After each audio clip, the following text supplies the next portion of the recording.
Akhirnya Jaewon tahu suaminya memerankan kepribadian ganda demi bisa berselingkuh dengan Yunjin sahabatnya. Suaminya lantas menawarkan kepadanya bagaimana jika mereka bercerai saja. Jaewon langsung menolak dan menganggap suaminya kenapa tidak merasa bersalah.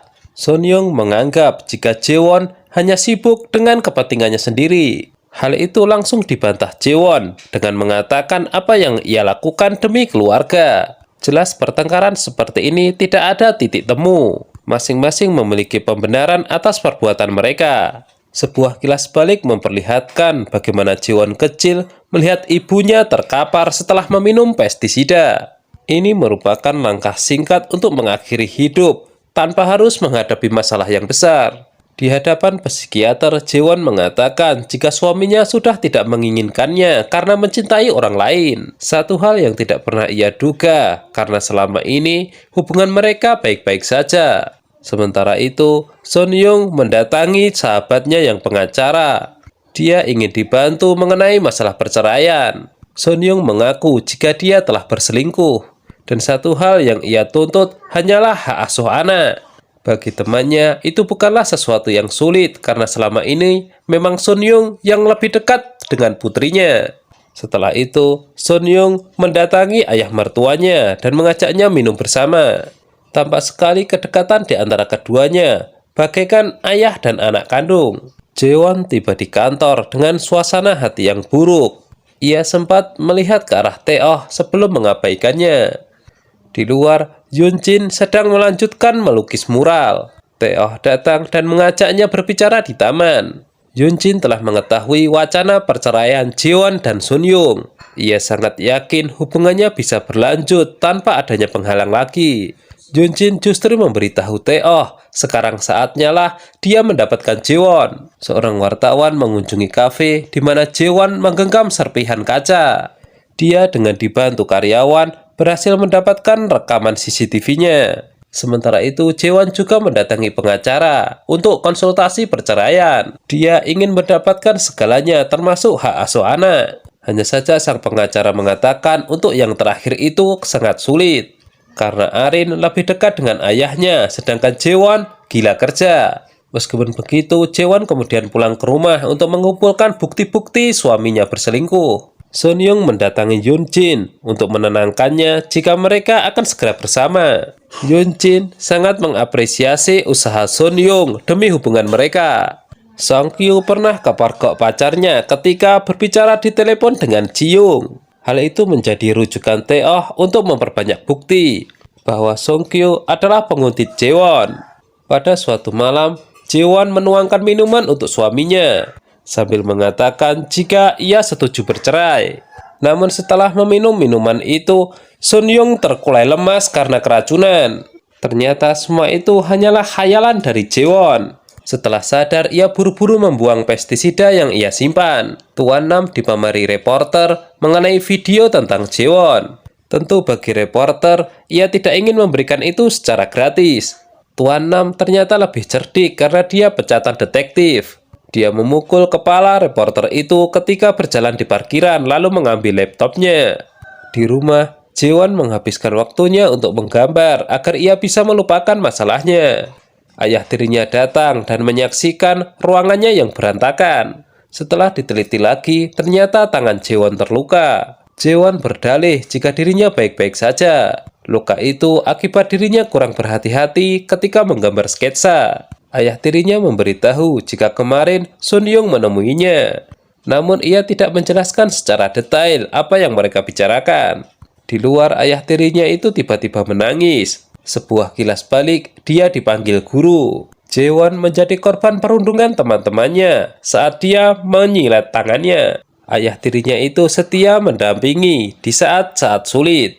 Dia juga yang telah mengubah namanya menjadi Jaewon. Ayah tirinya itu paham betul jika Jaewon mengidap bipolar. Di tempat berbeda, Yunjin diundang ayahnya untuk makan. Dia pun ditanya sampai kapan ia bertahan bekerja seperti ini. Ayahnya itu menganggap Yunjin menyanyiakan masa mudanya. Dia pun mengatakan jika sebentar lagi ia akan menikah dengan seseorang. Mendengar itu tentu saja ayahnya kaget. Sonyoung begitu hormat dan menyayangi ayah mertuanya. Jaewon mengizinkan Arin untuk pergi ke sekolah lagi. Namun anehnya ketika di sekolah, Arin dikunjungi oleh Hyunjin. Wanita itu seolah-olah sangat menyayanginya dan tidak mau berpisah dengan putri Jaewon. Masalah yang dihadapi Jaewon akhir-akhir ini membuatnya kembali terkena serangan panik. Dia merasakan pusing sehingga tidak bisa fokus bekerja. Taeoh yang menyadari hal ini kemudian mengajaknya bicara. Sebuah kilas balik menunjukkan bahwa di awal karir Jaewon, dia sudah mengkonsumsi obat penenang. Ketika itu, ia hampir kepergok oleh direktur. Namun saat itulah saat pertama kali dia bertemu dengan Taeoh yang bekerja sebagai pelayan.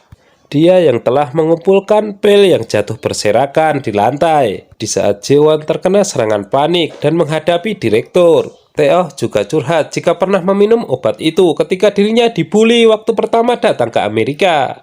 Kesamaan inilah yang membuat kedekatan di antara keduanya. Taeoh diam-diam menyukai Jaewon namun belum sempat mengungkapkannya. Sekarang takdir mempertemukan mereka kembali. Bagi Taeoh, ini merupakan kesempatannya untuk mendapatkan Jaewon setelah ia resmi bercerai. Sayangnya sejauh yang kita tahu bahwa Jaewon belum ingin bercerai dari suaminya. Karena alasan bahwa dia harus mendapatkan semuanya termasuk hak asuh anak. Sebuah kilas balik memperlihatkan jika alasan Taeoh kembali ke Korea adalah untuk mendapatkan Jaewon. Langkah awal yang dilakukan Taeoh adalah menjadi partner, lalu melakukan pendekatan dengan informasi yang ia miliki.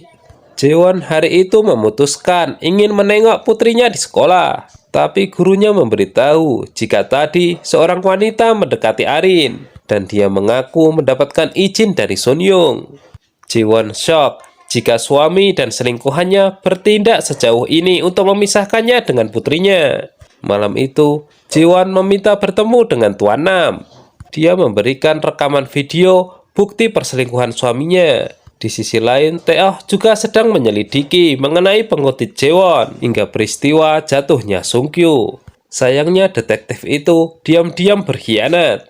Di belakang, ia menelpon seseorang melaporkan tindakan Taeoh. Direktur yayasan sedang bertanya-tanya dengan siapa putrinya akan menikah. Sementara itu di tempat lain, Junjin dan Sunyoung sedang menggelar makan malam yang romantis. Tentu saja mereka membahas mengenai perceraian dan hak asuh Arin. Gambar mural yang dikerjakan Junjin akhir-akhir ini telah jadi. Sebagai apresiasi, Jaewon menggelar perayaan dengan mengundang wartawan. Kilas balik menunjukkan proses pembuatan gambar ini. Jaewon begitu menyanjungnya karena belum tahu jika Junjin berselingkuh dengan suaminya. Sekarang melalui mata-matanya, Jaewon mendapatkan informasi mengenai gerak-gerak Junjin dan suaminya. Taeoh mencoba mendekati Jaewon, hanya saja ia sedikit diabaikan. Sebab saat ini, Jaewon sedang fokus untuk mempermalukan Junjin di hadapan semua orang. Dia dengan tenang mendengarkan sambutan pidato dari Junjin. Begitu Jaewon diberi kesempatan, ia langsung beraksi. Mengambil uang lalu menyerahkannya ke hadapan Junjin dengan alasan itu adalah imbalan untuknya atas kerja kerasnya selama ini. Merasa terhina dan dipermalukan, Junjin pun berdiri mempertanyakan apa arti persahabatan di antara mereka. Jaewon melihat ke arah gambar lalu menjelaskan apa maksud gambar itu. Dia mengaku tidak suka dengan hasil karya Junjin, sehingga mulai sekarang ia akan menggambar sesuai seleranya. Jaewon mengambil cat hitam untuk menutup gambar mural bikinan Junjin. Setelah itu di hadapan Junjin, Jaewon menghubungi Sunyoung yang saat itu akan ditangkap polisi karena dianggap menjiplak desain Jaewon. Kilas balik, Sunyoung sedang menangis di kantornya ketika didekati Arin. Dia tidak mengungkapkan apapun dan hanya memeluk putri kecilnya itu. Ternyata Jaewon pernah mengancam Sunyoung bahwa dia tidak akan menyerah sebelum suaminya itu menyerah terlebih dahulu. Bahkan ia tidak peduli jika ini akan berakhir di penjara. Jaewon keras kepala, ia tidak mau kehilangan apapun termasuk Arin. Malam itu, Sunyoung disuruh keluar dari rumah sambil mengancam bahwa Jaewon telah mempersiapkan perkara agar bisa menjerat suaminya itu. Tentu bagi Sunyoung ini tidak adil, ia tidak menuntut apapun kecuali hak asuh anak. Saat ini, Sun Yung dijadikan tersangka. Psikiater bertanya kepada Jaewon apakah ia sudah puas. Jaewon menjawab tidak tahu. Dari video yang viral, direktur yayasan akhirnya tahu putrinya akan menikah dengan Sun Yung. Tuan Nam kesulitan membuka file karena laptopnya di-password. Jaewon pernah diperingatkan psikiater untuk tidak menambah dosis obatnya, sebab itu akan sangat berbahaya. Tuan Nam tiba-tiba menghubungi dan mengajaknya bertemu. Dia kemudian menunjukkan video yang dimiliki reporter. Tuan Nam memperingatkan Jaewon untuk berhati-hati sebab orang-orang akan memanfaatkannya. Tuan Nam memberitahu jika kwitansi asuransi Chunsok tidak sah. Jika Jaewon mau, ia akan menyelidikinya. Direktur yayasan murka kepada Yunjin. Kenapa dia harus memilih orang yang telah menikah? Ia tidak mau tahu, ia tidak mau dilibatkan mengenai persoalan putrinya itu. Yunjin protes, ia sudah lelah selalu dibandingkan dengan Jaewon. Sebenarnya dia tahu dosa-dosa ayahnya itu selama di yayasan. Mendengar itu, direktur yayasan mengancamnya untuk tidak berbicara macam-macam. Sun Yung bebas bersyarat. Ia mulai serius untuk mempersiapkan tuntutan perceraian. Larut malam, Jaewon masih berada di kantor, sedang asik melihat berita. Tiba-tiba terdengar suara di luar. Hal itu membuat Jaewon trauma. Cahaya lampu dimatikan, Tae-oh menggedor. Dia hanya ingin memastikan Jaewon baik-baik saja. Setelah itu, Tae-oh mengajak Jaewon pulang. Ketika menekan tombol lift, tanpa sengaja tangan Tae-oh menyentuh tangan Jaewon. Dia sangat malu. Untungnya Jaewon tidak mempermasalahkannya. Sung-kyu masih dirawat di rumah sakit. Pacarnya berharap ia segera bangun agar semuanya bisa terungkap. Jaewon menyimpan obat penenang di dalam brankas dengan stok yang begitu banyak. Hanya saja ia melabelinya dengan obat sakit kepala. Arin ngambek tidak mau makan. Bahkan roti yang dibawakan kakeknya pun dibuang. Di sekolah, Sun Yung tidak bisa bebas bertemu dengan Arin. Alasannya, Jaewon telah berbicara dengan gurunya. Sementara itu, di tempat lain, Tuan Nam kembali menemui reporter untuk mendapatkan kata sandi laptop. Begitu bisa dibuka, Tuan Nam mendapati beberapa fakta mengenai hubungan antara Jaewon dan Yunjin. Siang itu, Arin sedang bermain sendirian di taman rumahnya. Yunjin datang, hanya saja anehnya Arin memanggilnya ibu. Jaewon sedang mengecek desain terbarunya. Pengasuh Arin menelpon jika putrinya itu sedang tantrum. Jaewon segera pulang, namun ia tidak menyadari jika bersimpangan dengan Yunjin. Arin tidak memberikan penjelasan apapun, alasannya terus menangis. Baru setelah Sun Yung datang, Arin bisa ditenangkan. Jaewon justru menyalahkan ayah tirinya, kenapa ia membawa Arin keluar. Ayah tirinya menasihati agar dia lebih bisa berdamai dengan Sun Yung.